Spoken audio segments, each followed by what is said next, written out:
Time for another edition of For Your Health. Dr. Naikai Butler is hanging with us somewhere. I think she's testing some hearing, maybe. That could be a big hint as to what we're going to talk about here. How many of you find yourself saying, what'd you say? Oh, pardon me, I can't hear you. I mean, it's unbelievable how prevalent it is, especially in younger people. It's not just in older people, in younger people. What is it?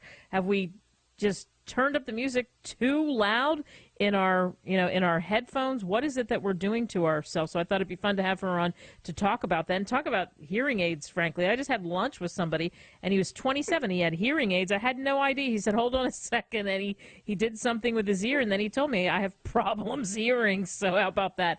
Hey, Dr. Butler, thanks for coming on America Tonight. Thanks for having me. So I didn't realize that the guy that I had lunch with, David, I didn't realize that he had a hearing aid. And you know why? Because it was like invisible. A lot of hearing aids are that way now, aren't they? They are. The hearing aid manufacturers are working hard to put out products that are cosmetically appealing so people feel confident about wearing them and that they're not noticeable to others who see them with the hearing aid. Yeah, what is it about? Was I right about the music thing? I mean, are you seeing demographics across the board as far as hearing loss? Yes, as an industry, we are. More and more people are using their phones and MP3 players more hours of the day, and it's starting to cause a hearing loss. Those little devices, even though they're so small, they can crank out dangerously loud levels, and people just are not aware that keeping the volume too loud on these items can cause a hearing loss if you're using them continuously over time. So is that part of it? Like, we should really seriously just put them down once in a while and not constantly have that going? We need a combination of two things. So if you're going to use it loud, cranked all the way up, you want to only do that for a very short period of time. You can use it longer throughout the day, but you need to keep the volume down to a safe level. And you might be asking, well, what is a safe level? iPods and MP3 players can crank out up to 115 decibels of sound. And right when a sound gets to the level of 85 decibels, you're getting in that danger zone where it can start to damage your hearing.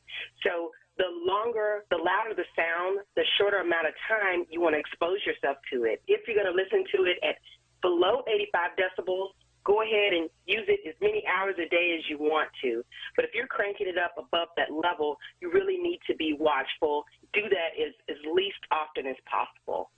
Yeah. What about, talking about baby boomers and people that have undiagnosed hearing loss? Because you know this, Doc. I mean, you know that people are so reluctant to even get physicals. I mean, how many people go to doctors, let alone go to the eye doctor and the hearing doctor? But there's problems with this. Like I said, you have a lot of people struggling, saying, what'd you say? And what is it about denying the hearing thing? Is it because we automatically think it has to do with getting old? I really do believe that.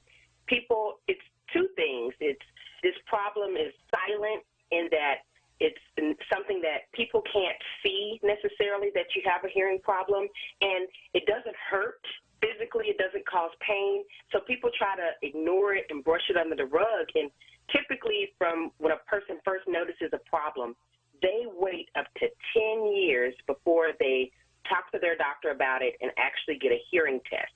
They just keep trying to ignore it like the problem is going to go away, but actually it just gradually gets worse. So when a person does finally come in and get a hearing test and they find out, yes, it's real, you have a hearing loss, it takes them a good year or two to accept it and before they're ready to make a change or to take action and get the hearing aids. And many times it's because they feel that it's associated with age, that they're getting older. It means they're old. And just like you were mentioning with the 27-year-old you were with, this hearing problem sees no age limit. I mean, I fit hearing aids on newborn babies up to people who are 100 years old. So it doesn't have a factor to do with age, but many people associate needing hearing aids as they're aging. Yeah, and that's that thing. And, if they wait that long, do they cause more damage by waiting? They do. walking around with a hearing problem and not using hearing aids or doing anything about it, it is associated with dementia and decreased cognitive abilities, and it's also associated with something called auditory deprivation. So it's kind of like the theory is you don't use it, you lose it. So you have these sounds you're not hearing well, your brain just gets used to not hearing them well, completely tunes them out, and it goes so long with this deficit. When we try to come in and attempt to help you with hearing devices or hearing aids, it's very difficult for you to adjust to the sound, and your brain has kind of just blocked those sounds out because it hasn't heard it in so long. So it can make the transition of using hearing aids very difficult. All right, Dr. Naikai Butler, so what do? We go get a hearing test, right? Sure. First of all, teach all of your loved ones about protecting their hearing. Hearing loss, this noise-induced hearing loss is preventable, so just be careful when you're around loud noises and use hearing protection as much as you can. And if you think you have a problem or you suspect a loved one has a problem with hearing, get a hearing test. It could be something as simple as earwax black in the ear. It doesn't mean that you necessarily need a hearing aid. Just go get tested to find out exactly what's going on. And if you find out that you do have a hearing loss and you need a hearing aid, take action and do something about it. Get them and go on about living your life. Excellent, excellent advice. Doc, thanks so much for coming on America tonight. I hope everybody is hearing what she's saying. Appreciate it. All right, you have a great day. All right, so the big thing is, obviously, with Dr. Butler talking about hearing, how many of you have found, it's like I said to her, how many of you have found yourself saying, oh, wait a second, I didn't really hear you, or pardon me, I'm not really sure I heard what you said. And I think part of that is, and she mentioned it briefly, is the whole cell phone thing too, because you're on the cell phone and people are talking and you're talking louder, or you're trying to talk through a speakerphone, which some people would say, well, that's better, but not necessarily. It's where we're not detecting, we're not picking up some of the things that we used to pick up. And I think we're going to find that it's more common of younger people having to have some kind of a hearing aid, which it's interesting because in the beginning now, I mentioned my friend and having lunch, and he's under 30, that he had a clear hearing aid, so I didn't even have any idea.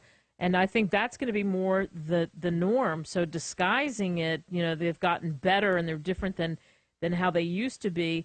But that hearing loss is unbelievable. I really think that it's, you think of all of your senses, smell and taste and vision, but hearing, and so much of that is, as people would say, is based on physical movement.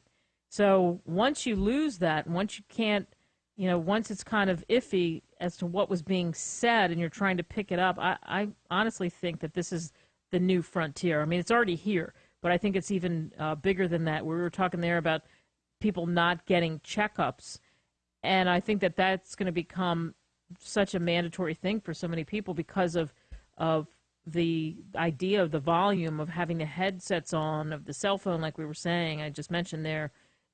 I think it's going to get that much worse in people not being able to detect the sounds that they used to be. That was just such a normal, everyday part of life.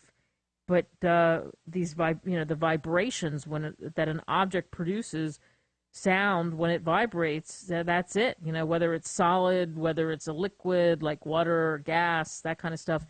Perhaps those are different when you talk about auditory, but words and somebody having a conversation with you and somebody with a soft voice, how you're going to hear that through the amount of, I think, hearing loss that people have. What do they say? It's like 20% now, something like that, in the neighborhood of 20%. It was crazy. I was reading a story the other day as to younger people versus older people and where they were, where most of this was happening. And the struggle is really across the board. But with baby boomers aging and millions of people that are undiagnosed with hearing loss, There are some studies that are floating around that have it at 20% of our population struggling with hearing. Yikes. If you're one of those people, it'd be worth it to go and get that checked out for sure. All right, stay with us. Much more to come here on America Tonight.